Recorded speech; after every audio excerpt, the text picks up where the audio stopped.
A new beginning.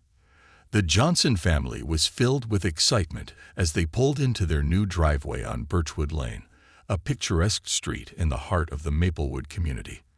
The sun bathed their new home in warm golden light, casting soft shadows along the edges of the two-story house. The front lawn, though slightly overgrown, had the potential to be just as immaculate as the others on the street. Michael Johnson, the patriarch of the family, parked the car, stepped out, and gazed at the home that would mark the start of a new chapter in their lives. Michael was a tall, commanding man with a broad chest and strong shoulders. His eyes, dark and contemplative, reflected years of service as he just retired from a long career in law enforcement, only to take on the prestigious role of police chief in their new town. His wife, Keisha, was a warm, energetic woman who could light up any room with her laughter. She had her own successful career in public health, but her primary focus had always been on family. Their children, Jamal and Aliyah, were just as enthusiastic about the move. Jamal, at 16, was eager to join the high school's basketball team, while Aliyah, a bubbly and creative 12-year-old, couldn't wait to make new friends and show off her sketchbook filled with drawings of fashion designs. The Johnsons had worked hard to get to this point in their lives. The move to Maplewood was meant to be the culmination of years of dedication, perseverance, and sacrifices. It was supposed to be their reward, a place to settle down and enjoy the fruits of their labor. The neighborhood, with its white picket fences and tree-lined streets, looked like the perfect place for that. Keisha had already envisioned garden parties, summer cookouts, and long, peaceful evenings on the porch. As they unpacked their belongings from the car, they noticed a few neighbors curiously peeking out from behind curtains and screen doors. Keisha smiled warmly at anyone who happened to catch her eye, waving politely.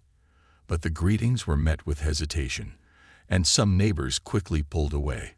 Keisha brushed it off, thinking it was just the natural shyness of people unsure of how to approach new faces. "We'll get to know them," she reassured herself.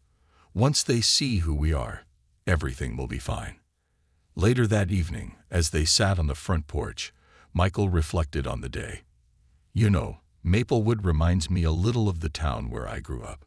Quiet, tight-knit, maybe even a little too tight sometimes." He chuckled, though there was a hint of unease in his voice.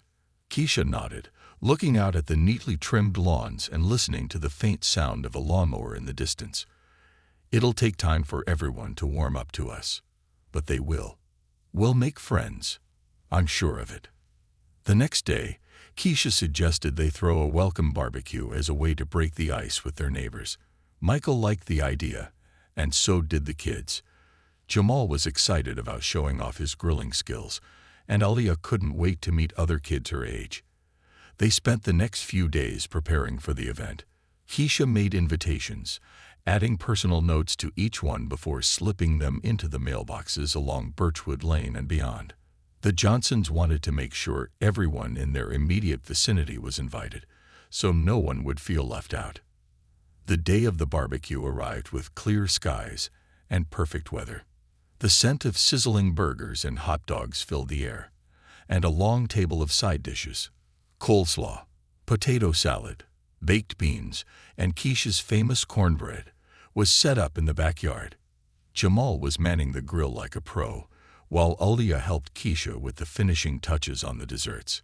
Michael, ever the thoughtful host, kept a watchful eye, ensuring everything ran smoothly. Slowly but surely, neighbors began to trickle in. Some came with dishes to share, while others brought drinks or simply showed up to socialize. There was initial awkwardness, as people weren't sure what to expect from the new family. But as the afternoon wore on, those walls began to come down. Conversations started flowing. Kids began running around the yard playing tag, and the sound of laughter filled the air. That is, until Mrs. Thompson showed up. Evelyn Thompson had lived in Maplewood for over 30 years. She was in her late 60s, with tightly curled silver hair and a wardrobe that seemed to consist entirely of pastel cardigans. A widow with no children of her own, Mrs. Thompson had taken it upon herself to be the unofficial gatekeeper of the neighborhood. She prided herself on knowing everything that went on, and more importantly, on maintaining the standards of Maplewood. From the moment the Johnsons arrived, Mrs. Thompson had been wary. She had watched them move in from behind her lace curtains, frowning at the sight of their SUV and the colorful boxes they unloaded. When she received the invitation to the barbecue, she hesitated for a long time before finally deciding to attend. Not because she wanted to be neighborly, but because she wanted to keep an eye on things, as she told herself.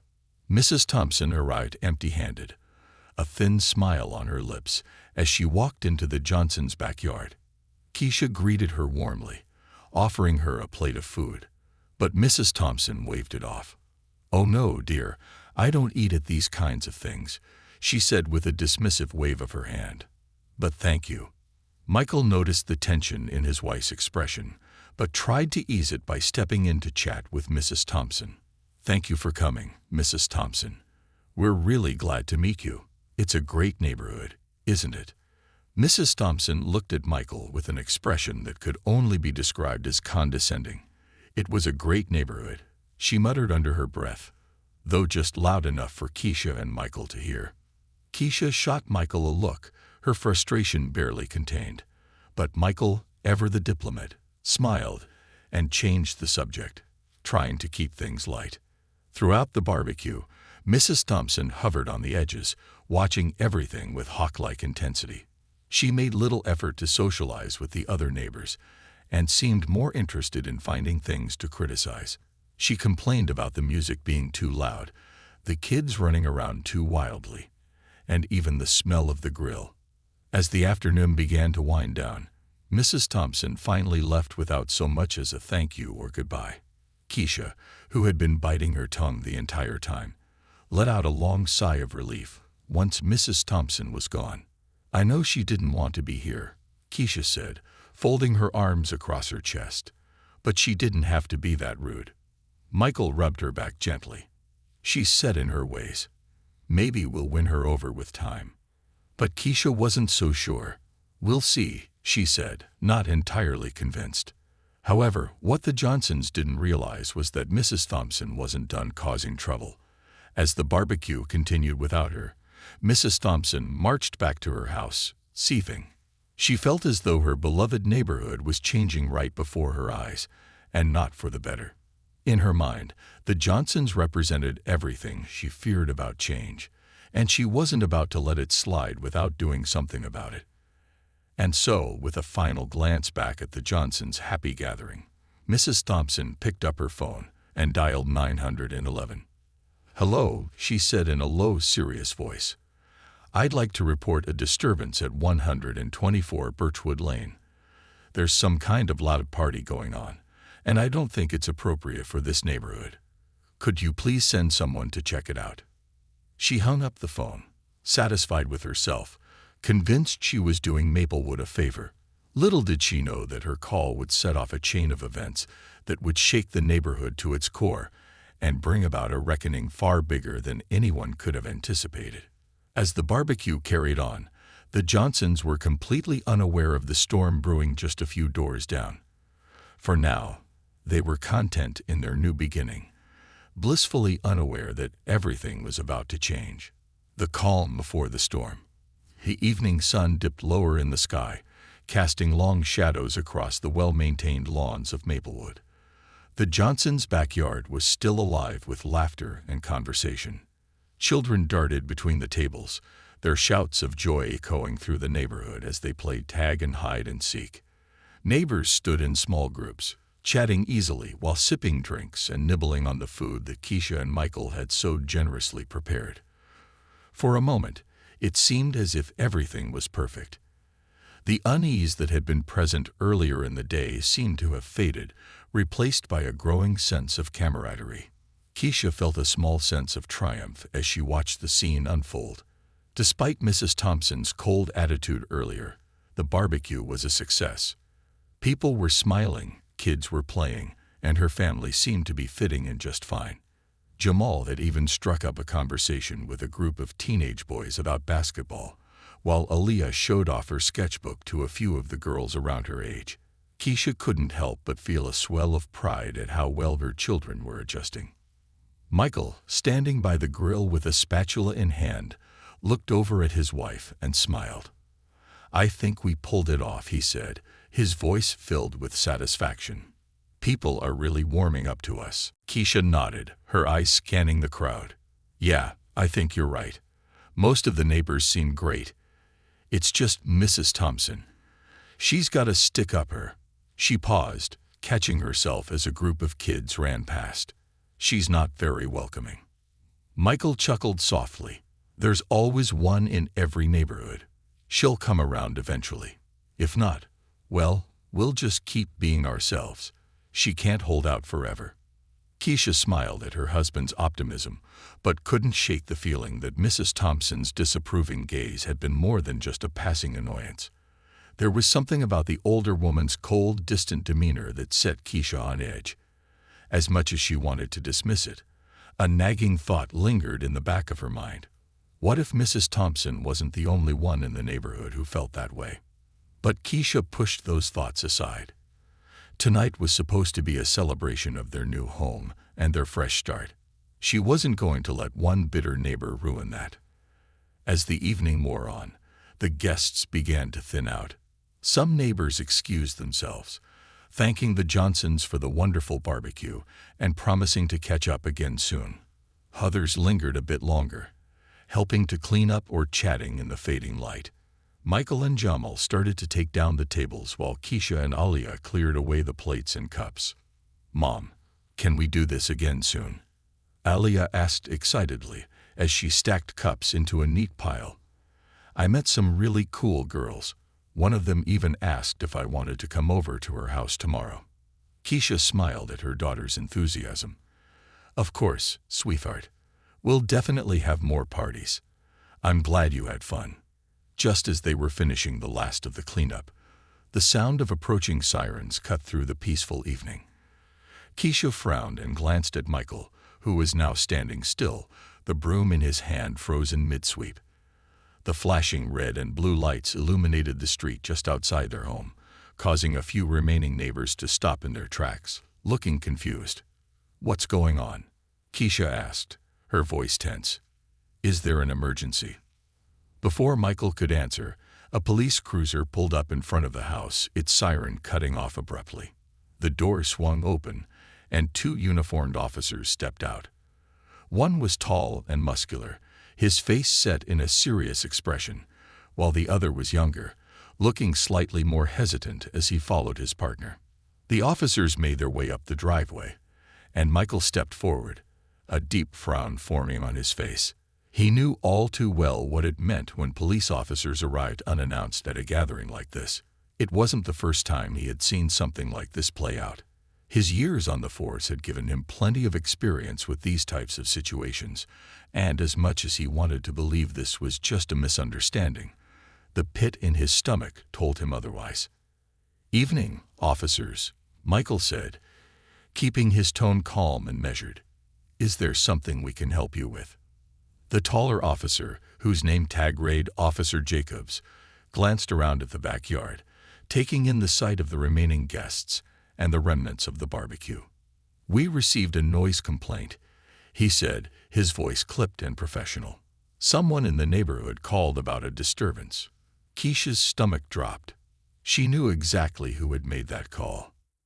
"A disturbance?" Michael echoed, his eyebrows furrowing in confusion. "We're just having a family barbecue. It's been a pretty quiet night, all things considered." The younger officer, Officer Martinez, shifted uncomfortably as he glanced at his partner. "We're just following up on the call," he said, his voice softer than Jacob's. "It's probably nothing, but we have to check." Michael nodded, though there was a tension in his posture that Keisha recognized immediately. It was the look he used to get when he knew something was about to go sideways, but he wasn't sure how to prevent it. Years of training had taught him to stay calm, to remain composed even when things felt like they were spiraling out of control. But there was something different about being on the other side of the badge. Keisha stepped forward, her heart pounding in her chest. "Officers, I can assure you there's no disturbance here," she said, trying to keep her voice steady. "We've just been having a barbecue with our neighbors. It's been a peaceful night." Officer Jacobs gave a curt nod, but didn't look entirely convinced. "We'll just take a quick look around, ma'am. Standard procedure." Michael exhaled slowly, his frustration barely contained. He knew this wasn't standard procedure. This was something else, a subtle, insidious form of harassment that he had seen too many times in his career. But he also knew that pushing back too hard wouldn't help the situation. So he stepped aside and gestured for the officers to do their check. As Officer Jacobs and Martinez made their way around the yard, Keisha's eyes darted toward the remaining guests, who had fallen silent, watching the scene unfold with a mix of confusion and unease. Some of the neighbors had already left, but a few lingered, unsure of what to do. One of the women, Mrs. Clark from 2 houses down, approached Keisha and whispered, "I can't believe they called the police on you. This is ridiculous." Keisha forced a smile, though her nerves were frayed. "It is what it is," she replied quietly. "We'll get through it." After what felt like an eternity, the officers returned to the front of the house. Officer Jacobs cleared his throat. "Everything seems to be in order here," he said, though his tone lacked any real warmth or apology. "Just be mindful of the noise, all right? Some of the neighbors might not appreciate the volume, even if it's just a small gathering." Michael's jaw tightened, but he nodded. "Understood." Officer Martinez, looking a bit more sympathetic, gave a quick nod before following his partner back to the cruiser. As the police car pulled away, the flashing lights gradually fading into the distance, a heavy silence settled over the yard. The few remaining neighbors murmured among themselves before awkwardly excusing themselves and heading home. Keisha felt a wave of exhaustion wash over her. What should have been a joyous evening had ended in tension and frustration. She turned to Michael, her voice barely above a whisper. "What was that?" Michael shook his head, his expression grim. That was Mrs. Thompson's way of sending a message. Jamal, who had been silent throughout the encounter, finally spoke up, his voice filled with disbelief. "Why would she do that? We weren't even being loud." Michael let out a long sigh. "It's not about the noise, son. It's about control.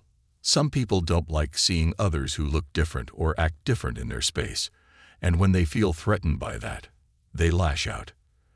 Alia, who had been standing nearby, looked up at her parents with wide eyes. "Are we in trouble?" Keisha knelt down beside her daughter, pulling her into a comforting hug.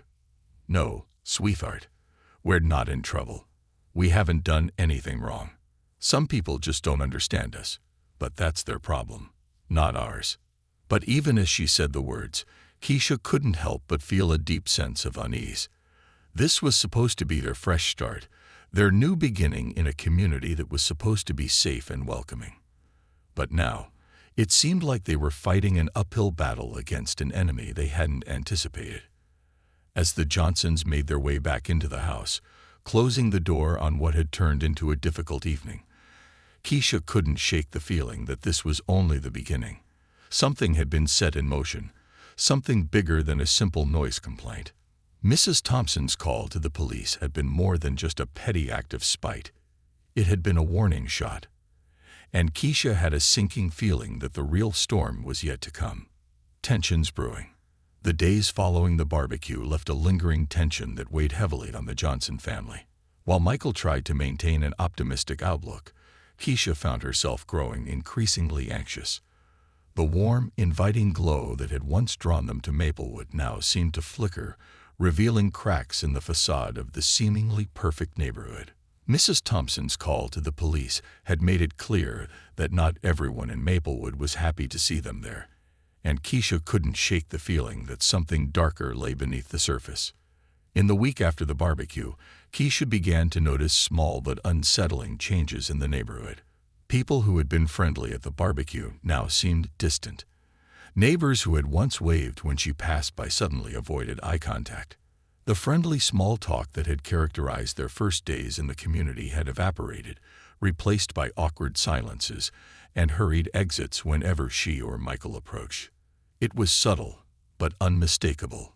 Keisha couldn't help but wonder if Mrs. Thompson's influence was spreading. Had the older woman poisoned the minds of the other residents against them?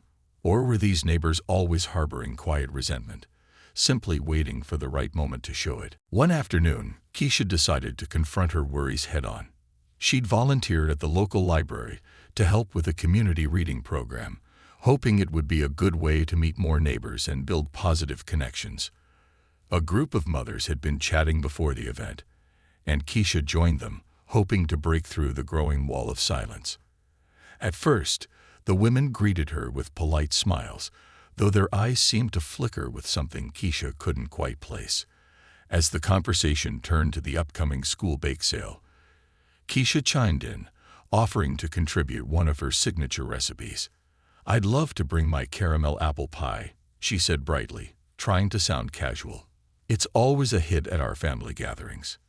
The women exchanged glances, a tension filling the space between them. One of the mothers, a woman named Karen who lived 3 streets over, hesitated before responding. "That sounds nice," Karen said slowly, though her smile didn't reach her eyes. "But you know, we usually stick to more traditional things at the bake sale. Cupcakes, brownies, that sort of thing." Keisha's smile faltered, but she forced herself to keep her tone light. "I can bring cupcakes too. Just thought I'd offer something different." Another mother, Patricia, nodded quickly. "Oh, I'm sure the kids will love whatever you bring," she said, though her tone was dismissive. "But you know, we don't want to overwhelm them with too many choices. Keep it simple, you know." Keisha felt a knot tighten in her stomach. There it was again, that subtle undercurrent of exclusion. They were being polite, but beneath the surface, Keisha could feel the unspoken message. "You're not one of us. You don't belong here." The conversation quickly shifted away from her, and Keisha found herself standing on the outskirts once again, listening but no longer participating. As she stood there, she noticed Mrs. Thompson walking by the library window, her sharp eyes scanning the room as if she were taking stock of who was present. When their eyes met, Mrs. Thompson gave a tight, thin-lipped smile before moving on without a word. Keisha's heart sank. She excused herself from the group and stepped outside, needing a moment to breathe. The sun was high in the sky, but its warmth did little to chase away the chill that had settled deep in her chest. Later that evening, over dinner, she shared her experience with Michael. "They shut me out," she said, her frustration evident in her voice. "Not overtly, but you know what I mean. It's that feeling like you're on the outside looking in. They're polite enough to your face, but there's this barrier. It's like they don't want me involved." Michael listened carefully, his expression thoughtful but guarded. "I get it, Keisha," he said after a pause. "I've felt the same thing at work a few times. Some people have been welcoming, but there's a segment of the department that looks at me like I don't belong. I don't have to guess what they're thinking. It's clear that they're not used to having someone like me in charge." Keisha frowned, her concern deepening. "You mean because you're black, even though you're the new police chief?" Michael nodded slowly. "Exactly. Some of the officers, they're professional, but there's this tension. It's subtle, but it's there. Like they're waiting for me to mess up, to prove their assumptions right." Jamal, who had been quietly eating his dinner, suddenly spoke up. "I've noticed it too, Dad. At school." He set his fork down, his expression serious. "It's like some of the kids are cool with me, but others, they act like I don't exist, like I don't even deserve to be there." Keisha's heart clenched. "What do you mean? Has anyone said something to you?" Jamal shook his head, but his eyes reflected the hurt he'd been holding back. "Nah, not directly. But you know how it is, Mom. It's not always what they say, it's how they act. Some of the guys on the basketball team, they don't pass the ball to me in practice. They joke around with each other, but when I try to join in, they shut me out." Alia, who had been listening quietly, chimed in with a frown. "It's the same for me too. Some of the girls I met at the barbecue won't even sit with me at lunch anymore. They just ignore me." Keisha reached out and squeezed Aaliyah's hand, her heart heavy with the weight of her children's experiences.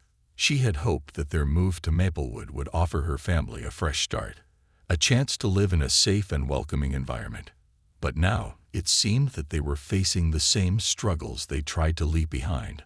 Only this time, the hostility was cloaked in the guise of politeness and civility. Michael leaned back in his chair, his face hardening with resolve. "We can't let them push us out," he said firmly. "We worked too hard to get here. This is our home now, and we're not going anywhere."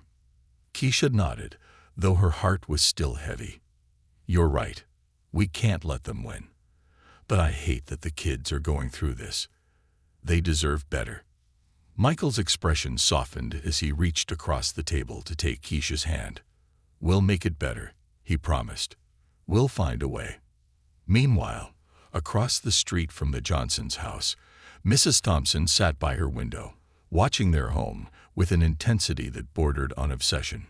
She had been tracking the Johnsons' every move since they arrived, convinced that their presence signaled the downfall of the neighborhood she had spent her life trying to preserve. As she sipped her tea, her mind wandered back to the day of the barbecue. She had been appalled by the sight of the Johnson family hosting such a large gathering, inviting all those people into the neighborhood. It wasn't the way things were done in Maplewood. The Johnsons were different, and in Mrs. Thompson's eyes, different was dangerous. When she had called the police that day, she had expected them to shut the whole thing down, to send a clear message that this sort of behavior wouldn't be tolerated in her neighborhood. But instead, the officers had treated it as a minor inconvenience, barely giving the Johnsons a slap on the wrist before leaving. It had infuriated her. How could the police, her police, fail to see the threat that this family posed to the sanctity of Maplewood? Mrs. Thompson set her teacup down with a sharp clink, her fingers trembling slightly. She knew she couldn't rely on the police to fix this. If she wanted to protect her neighborhood, she would have to take matters into her own hands. She began formulating a plan, one that would ensure that the Johnsons understood they were not welcome in Maplewood. The next day, Mrs. Thompson made several phone calls, first to the Maplewood Neighborhood Association, where she planted the seeds of doubt about the Johnsons' presence, and then to a few of her closest friends in the neighborhood. She spoke in hushed, concerned tones, painting the Johnsons as disruptive, disrespectful newcomers who were threatening the peace and quiet of Maplewood.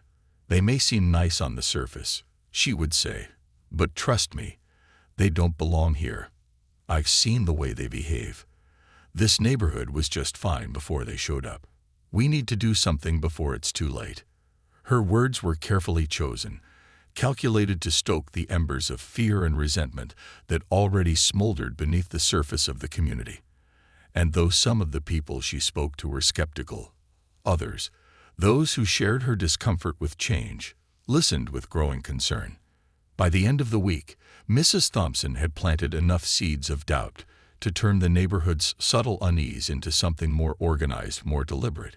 She had enlisted the help of like-minded residents who agreed that something needed to be done about the Johnsons, though none of them would admit what that something might be.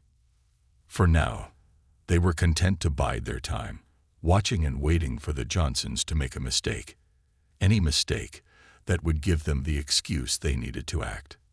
As Keisha and Michael tried to find their footing in the increasingly hostile neighborhood, Mrs. Thompson's quiet campaign of exclusion and manipulation was gaining momentum. The Johnsons had no idea that the real storm was yet to come, and when it did, it would challenge everything they believed about their new home and the people who lived there. Unseen forces. The crisp autumn air had begun to settle over Maplewood, bringing with it a sense of change that was palpable in the atmosphere. The leaves on the trees lining Birchwood Lane had turned vibrant shades of red, orange, and gold, and the once sun-drenched afternoons were now replaced by cool, brisk winds. Halloween was just around the corner, and the neighborhood was abuzz with talk of decorations, costumes, and trick-or-treating plans. Despite the festive energy surrounding them, The Johnson family could not shake the growing sense of unease that had taken root in their lives since the incident at the barbecue. For Keisha, it was the little things that gnawed at her daily. When she'd first moved in, she had taken pride in maintaining the front yard, making sure the flowers along the walkway were well tended and the lawn was trimmed just so. Now, whenever she was outside, she could feel the eyes of the neighborhood on her, as if they were silently judging her every move. It wasn't paranoia. She knew they were watching. She had caught more than a few sideways glances from people walking their dogs or jogging past the house. They'd offer tight, almost forced smiles before quickly looking away. It wasn't just the stairs. Keisha had begun to notice strange occurrences around the house. At first, it was small things, a garden tool left out of place, the mailbox being knocked over, the trash cans mysteriously tipped over on collection day. Keisha tried to dismiss it as neighborhood mischief, maybe some local kids playing pranks. But as the days went on, the incidents grew more unsettling. One morning, as Keisha was taking Aliyah to school, she noticed a large, jagged scratch across the side of her car. The deep gouge ran from the front door all the way to the rear bumper, as if someone had deliberately keyed it overnight. Her heart sank at the sight, and she immediately called Michael. He was equally concerned but tried to keep her calm.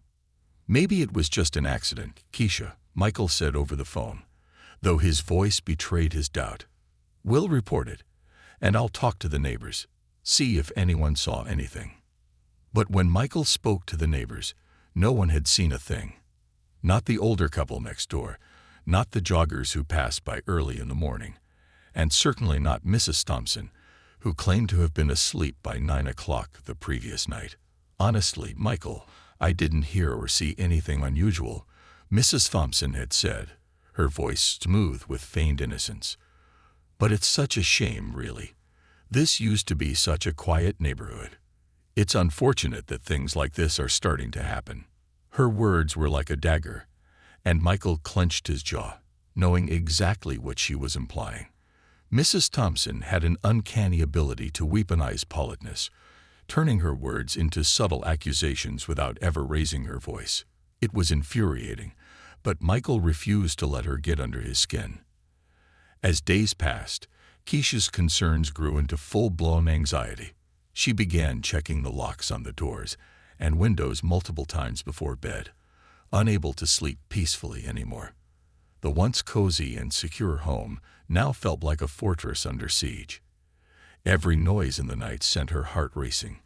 She feared for her family's safety, though she tried to mask her feelings for the sake of the children. Jamal, too, had begun to feel the weight of the neighborhood's silent hostility. At school, the other kids seemed to have distanced themselves further. He had once been eager to make friends, hoping to join the basketball team and find his place among the other boys. But now, his enthusiasm had dimmed. "Mom, they don't talk to me," Jamal said one evening after school, his voice tight with frustration. "It's like I'm invisible. Even Coach Davis doesn't look at me the same anymore. It's like they all think I'm trouble." Keisha's heart ached as she listened to her son. She had always encouraged him to be resilient, to push through adversity and stay focused on his goals. But it was hard to tell a young boy that he should simply rise above when the weight of exclusion and racism pressed down on him at every turn. "I'm so sorry, baby," Keisha said softly, pulling him into a hug. "I know it's hard right now, but you have to remember who you are. You're strong, smart, and you don't need their approval to be great." Jamal nodded, though the hurt in his eyes was unmistakable. "I know, Mom. It's just, I thought things would be different here. I thought we'd have a fresh start." "I did too," Keisha whispered, her voice barely audible. Meanwhile, Aliyah had retreated further into her shell. The once outgoing, artistic girl now spent more time alone, sketching quietly in her room or reading books instead of playing outside with the other kids. Keisha noticed how Aliyah would hesitate before walking down the street to meet the school bus, casting wary glances at the other children who had once seemed friendly. One afternoon, Aliyah came home from school visibly upset. She had been looking forward to a class project on family heritage, a topic she was passionate about. But when she presented her family tree in class, detailing her ancestors' journey from the South during the Great Migration, some of the other kids had snickered. One boy had whispered, "Why do we have to learn about their people?" Elia had overheard the comment, and it had cut deeply. She had tried to hold back tears, but her teacher had noticed her distress and pulled her aside. "Don't let them get to you, Alia," the teacher had said kindly, though the words offered little comfort. "Your project was excellent, and you should be proud of your family's history." But Alia didn't feel proud. She felt small, singled out, and ashamed of something that should have been a source of pride. Keisha had held Alia tightly that evening as her daughter cried in her arms, the weight of the unspoken racism and exclusion finally crashing down on her fragile shoulders. While the Johnsons tried to cope with the growing animosity around them, Mrs. Thompson's quiet campaign was gaining traction. She had become something of a figurehead among a small group of Maplewood residents who shared her views, though most would never admit it publicly. Her subtle but pointed remarks at neighborhood meetings, the whispered conversations over coffee, and her calculated efforts to sow doubt about the Johnson family's presence had begun to bear fruit. It wasn't long before Mrs. Thompson suggested the formation of a new community improvement committee, which she positioned as a way to preserve the charm and integrity of Maplewood. The committee, she claimed, would focus on maintaining property values, upholding neighborhood standards, and ensuring that Maplewood remained a desirable place to live. In reality, the committee was little more than a front for her campaign to oust the Johnsons. Mrs. Thompson framed her goals in coded language, speaking of community values and preserving tradition, while avoiding any overt mention of race. But the message was clear to those who shared her sentiments. The Johnsons didn't belong in Maplewood, and it was up to them to do something about it. The committee meetings became a thinly veiled platform for residents to voice their concerns about changes in the neighborhood. Some complained about minor things, the increase in traffic, the noise from children playing outside, or the lack of attention to yard maintenance. Others were more direct, expressing worry that the neighborhood's family-friendly environment was being disrupted. One evening, during a particularly heated meeting, Mrs. Thompson made her move. "I'm not saying we should target any one family," she said, her tone measured and innocent. "But we have to ask ourselves, is this the Maplewood we want for our children and grandchildren? Is this the community we've worked so hard to build, or are we letting it slip away?" A murmur of agreement rippled through the room, and Mrs. Thompson allowed herself a small, satisfied smile. She knew she had them. The tide of the neighborhood was turning, and soon the Johnsons would feel the full weight of her efforts. Michael, meanwhile, had begun to feel the strain of his new role as police chief. While he had started with high hopes of making a positive impact in the department, he was quickly learning that his presence was not welcomed by everyone. There were officers who respected him, who admired his experience and leadership, but there were others, older, more entrenched officers, who resented his position.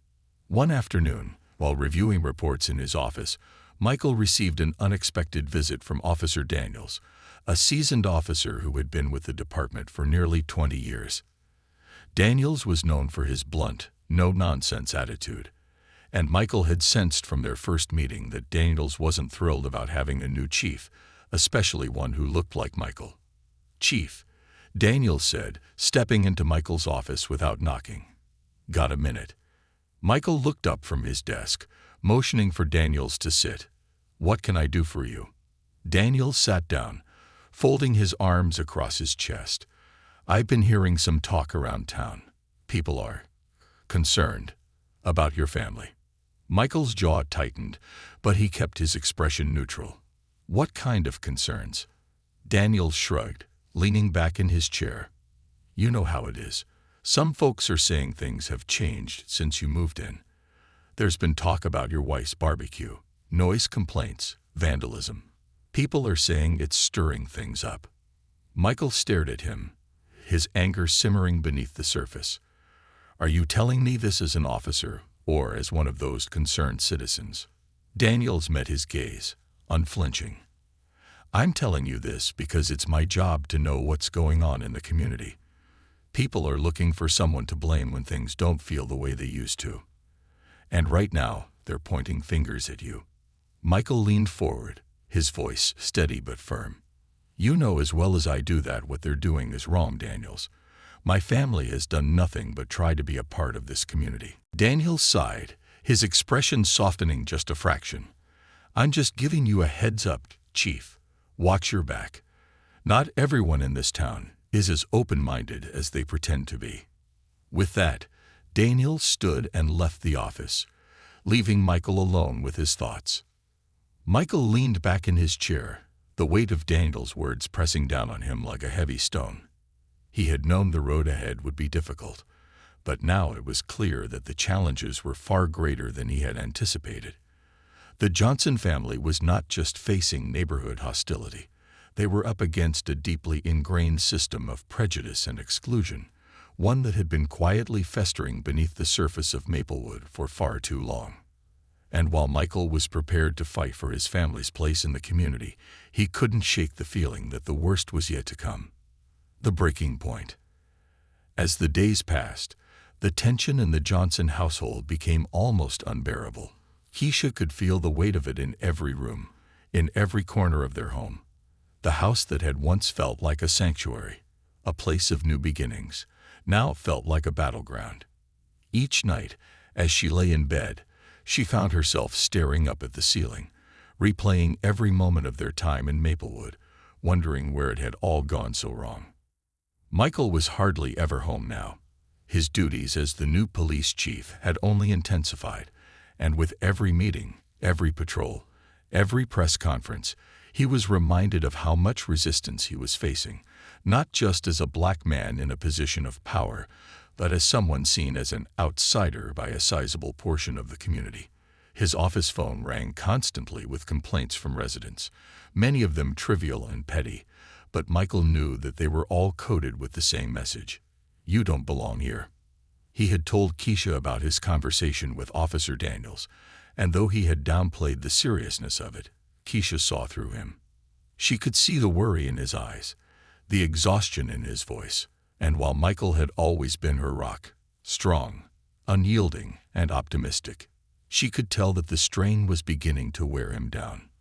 One afternoon, as Keisha picked up Jamal and Aliyah from school, she noticed the same cool stares from the other parents in the parking lot. They had become so frequent that she had grown used to them, but today was different. As she loaded Aliyah's backpack into the trunk of the car, a woman approached her. It was Mrs. Thompson, of course. "Keisha," Mrs. Thompson said with her usual saccharine smile. "I'm glad I caught you. I wanted to talk to you about something important." Keisha felt her stomach tighten. She didn't want to engage with Mrs. Thompson, not today. But there was no easy way to avoid her, so she forced a smile and nodded. "What's on your mind?" Mrs. Thompson clasped her hands together, looking as though she was about to deliver some life-changing advice. "Well, it's just, some of the other parents have been talking, and there's a concern about the upcoming Halloween festivities. You see, we've always prided ourselves on having a family-friendly environment here in Maplewood, and we'd hate for anything to disrupt that." Keisha stared at her, trying to decipher the hidden meaning behind the words. "Disrupt how?" she asked, her voice cautious. Mrs. Thompson tilted her head slightly, her smile never wavering. "Well, it's just that, given everything that's happened, the incident at the barbecue, the complaints, the noise, some of the families are feeling uneasy. They're concerned that perhaps this year's Halloween celebration might attract the wrong kind of attention." Keisha's mind raced, her heart pounding in her chest. She knew exactly what Mrs. Thompson was implying, but she wasn't about to let her get away with it. "Are you saying that my family is the wrong kind of attention?" "Oh, no, dear," Mrs. Thompson said, her voice dripping with false concern. "I would never say that. But you have to admit, ever since you moved in, there's been tension. And I think we both know why." Keisha clenched her fists, her pulse roaring in her ears. She could feel the heat rising in her face, but she refused to let Mrs. Thompson see her anger. I'm not sure what you're getting at, Mrs. Thompson, but if you're suggesting that my family doesn't belong here, you're wrong. We have every right to live here, just like you do. Mrs. Thompson's smile faltered for the briefest moment, but she recovered quickly. Of course. All I'm saying is that perhaps it would be best if we all made an effort to maintain the peace, for everyone's sake. After all, we wouldn't want another incident, would we? Keisha stared at her, feeling a surge of fury that was almost impossible to contain. She wanted to shout, to scream, to tell Mrs. Thompson exactly what she thought of her veiled threats and passive-aggressive behavior, but instead, she forced herself to stay calm. I'll keep that in mind, Keisha said through gritted teeth, turning away before she could say something she'd regret. As Keisha got into the car and drove home, she could feel her hands trembling on the steering wheel. How much longer could they take this? How much more could they endure before something snapped? At home, things weren't much better. Jamal had withdrawn completely, his once bright and curious personality dulled by the relentless isolation he faced at school. He had stopped trying to make friends, resigned to sitting alone at lunch and keeping to himself during class. Michael had tried to talk to him, to encourage him to stay strong, but Jamal had simply shrugged, his eyes hollow and distant. "What's the point, Dad?" Jamal had said one evening. "They don't want me there. They don't want us here. I'm just tired." Michael had been left speechless, unsure of how to respond. He had always taught his children to stand tall in the face of adversity, to be proud of who they were. But how could he ask Jamal to keep fighting when the fight seemed so endless? Alia, on the other hand, had begun to retreat into a world of her own. She spent most of her time drawing or writing, her once colorful sketches now dominated by dark, stormy colors. Keisha had found one of Alia's drawings tucked away in her backpack, a picture of their house surrounded by swirling black clouds, with their family standing alone in the center, separated from the rest of the neighborhood. It broke Keisha's heart. She wanted to protect her children from the ugliness of the world, to shield them from the hatred and prejudice they were facing. But how could she protect them when the threat was all around them, suffocating them in their own home? One evening, as the sun set over Maplewood, Michael and Keisha sat in the living room, the weight of their situation hanging heavy in the air. Michael had just returned from work, looking more exhausted than ever. His once sharp uniform was now wrinkled, and the dark circles under his eyes told the story of sleepless nights spent grappling with the pressures of his job and the growing hostility from the community. "I don't know how much more of this I can take," Keisha said quietly, her voice barely above a whisper. "It feels like we're fighting the losing battle. Every day, it's something new. Another look, another comment, another attack." Michael leaned forward, resting his elbows on his knees. "I know. I feel it too. But we can't let them win. If we give up now, if we leave, they'll think they've won." Keisha shook her head, her eyes filling with tears. "But what about the kids, Michael? Look at what this is doing to them. Jamal barely talks anymore. Alias, she's not the same. I feel like we're losing them." Michael reached for her hand, squeezing it tightly. "I know. I see it too. But we have to stay strong. We have to show them that we won't be pushed out. We belong here, Keisha. This is our home." Keisha wiped away a tear, nodding. I just want it to stop. I want us to be able to live here without feeling like we're constantly under attack." Michael looked out the window, his jaw clenched. "So do I, but I don't think they're going to stop until something forces them to." As if on cue, the phone rang. Michael stood and answered it, his voice tense. "Hello." There was a brief pause before Michael's expression hardened. "What do you mean?" Keisha watched as Michael's face grew darker, his hand tightening around the phone. "When did this happen?" Michael asked, his voice low and controlled. Another pause. "I'll be right there." Michael hung up the phone and turned to Keisha, his face etched with frustration and anger. "What is it?" Keisha asked, her heart racing. "There's been another incident," Michael said, his voice clipped. "Someone vandalized the police station." Keisha's eyes widened. "What? Who would do that?" Michael shook his head. "They spray-painted the word traitor on the side of the building. It's directed at me." Keisha's stomach dropped. This was worse than they had imagined. The hostility had now turned into something more dangerous, something that threatened not just their family, but Michael's career and safety. "I have to go deal with this," Michael said, grabbing his jacket. "But I'm telling you, Keisha, this is only going to get worse." As Michael left the house, Keisha stood in the doorway, watching him disappear into the night. She felt a sinking dread settle over her, a fear that they were on the verge of something terrible. The storm that had been brewing for so long was finally about to break. And when it did, it would change everything. The reckoning. The vandalism at the police station was the tipping point. Michael knew at the moment he saw the word traitor scrawled across the brick wall in angry red letters. It wasn't just graffiti, it was a message, a declaration that the quiet hostilities that had been simmering beneath the surface were about to erupt into something much more dangerous. This wasn't just about his family moving into the neighborhood anymore.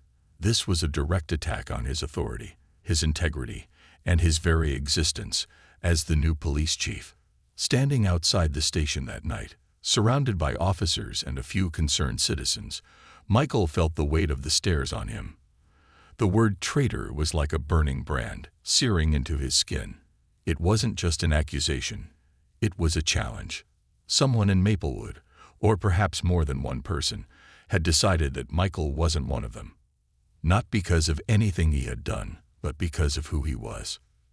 The next morning, as Michael arrived at work, he was greeted by a group of his officers, all standing solemnly by the entrance. Officer Daniels, his second-in-command, stepped forward. "Chief, we need to talk," Daniels said, his voice low and serious. Michael nodded and followed Daniels into his office. As soon as the door closed, Daniels took a deep breath. "Look, Michael, I don't know how else to say this, so I'll be blunt. The department's divided. There are officers who support you, but there are also a lot who don't. They're not happy with how things have been going since you took over. And this graffiti, it's just the beginning." Michael felt his stomach tighten. He had suspected there were rumblings of discontent within the department, but hearing it confirmed was another thing entirely. "What are they upset about, Daniels?" Michael asked, though he already knew the answer. Daniels shifted uncomfortably. "Some of them feel like you're pushing an agenda. They don't like the changes you've been making, hiring more minority officers, reviewing the department's policies on racial profiling, trying to increase transparency with the community. They think you're trying to turn the department into something it's not." Michael clenched his jaw, a surge of anger rising in his chest. "I'm trying to make this department better, Daniels. I'm trying to build trust with the community, something this town desperately needs." "I know that," Daniels said, his voice softening. "But not everyone sees it that way. And after the vandalism, people are starting to talk. Some of them think you're more interested in protecting your family than protecting this town." Michael's blood ran cold. "My family is being targeted because of people like them. People who refuse to accept change, who refuse to acknowledge their own biases. I'm not protecting my family from this town, Daniels. I'm protecting them from the hatred in this town." Daniels held up his hands, as if to calm the tension in the room. "I get it, Chief. I do. But I'm telling you this because things are escalating. I've heard whispers about more extreme measures. Some of the officers are talking about walking out. Others are saying they might start handling things their own way if they feel like you're not doing enough." Michael stared at Daniels, his heart pounding. "Are you telling me there's a mutiny brewing?" Daniels looked away, unable to meet his gaze. "I don't know if it's that serious yet, but the resentment is real. And after what happened at the station, I think some of them are feeling emboldened." Michael sank into his chair, his mind racing. The department was fracturing under his leadership, And it wasn't because of anything he had done wrong. It was because he represented everything they feared. Change, accountability, equality.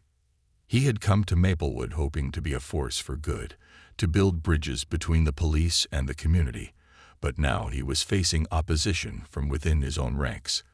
And outside the department, the hostility toward his family was growing more brazen with each passing day. He had tried to keep the two worlds separate, to shield his family from the worst of it. But now, they were colliding in ways he couldn't control. That night, Michael came home later than usual, his mind heavy with the burden of what was happening at the department. He found Keisha in the kitchen, stirring a pot of soup on the stove, her face drawn with worry. "How was work?" she asked, though she could already sense the answer.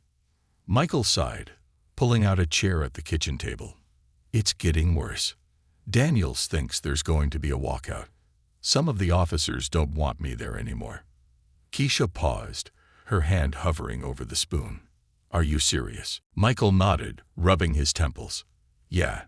And after what happened at the station, I'm not sure how much longer I can hold it together.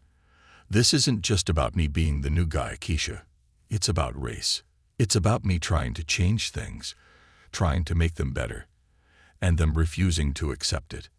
Keisha set the spoon down and walked over to him, placing a hand on his shoulder. "You knew this wasn't going to be easy, Michael, but you also knew it was the right thing to do." "I did," Michael said, looking up at her. "But at what cost? I don't want to lose my job, but more than that, I don't want to lose you or the kids, and I'm afraid that's where this is heading." Keisha sat down next to him, her eyes filled with the same fear he was feeling. "What are we going to do?" "I don't know," Michael admitted, "but I do know one thing. I'm not going to give up. I'm not going to let them win." The next few days passed in a blur of meetings, phone calls, and uneasy silences. The vandalism at the police station had sent shockwaves through the town, with the local news picking up the story and speculating about who might be responsible. Michael kept his head down, trying to focus on his work, but the unease in the department was palpable. Officers who had once greeted him with respect now avoided his gaze, and whispers followed him wherever he went. Then, late one night, everything came to a head.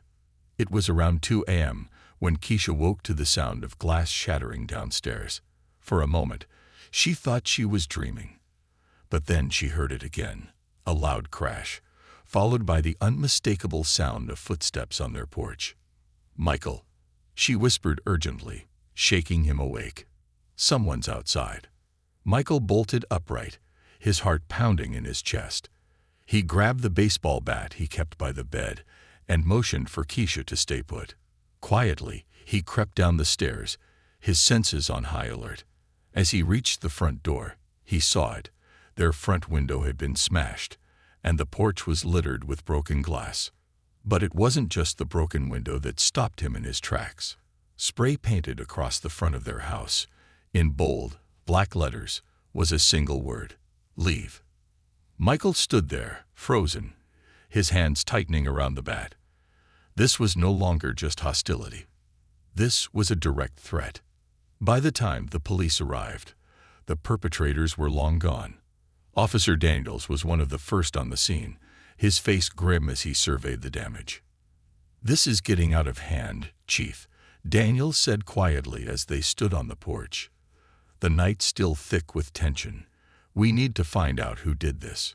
Michael nodded, though inside he felt an overwhelming sense of helplessness. He had spent his entire career serving and protecting others, but now his own family was under attack, and he didn't know how to stop it. "We will," Michael said, his voice hard. "But I'm not leaving.